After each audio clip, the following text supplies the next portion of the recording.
with March 8th. This morning, I nearly got hit by a wrong-way driver,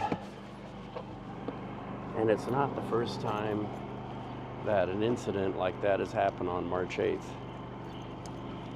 2 years ago,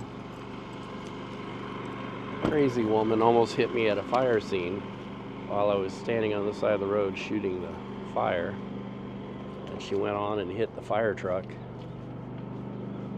and then claimed all she was trying to do was just make it home.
It is quite busy in there because they're hosting kind of a block party in honor of International Women's Day.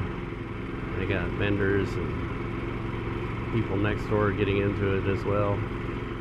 But I got some business I have to do, so it's time to go home.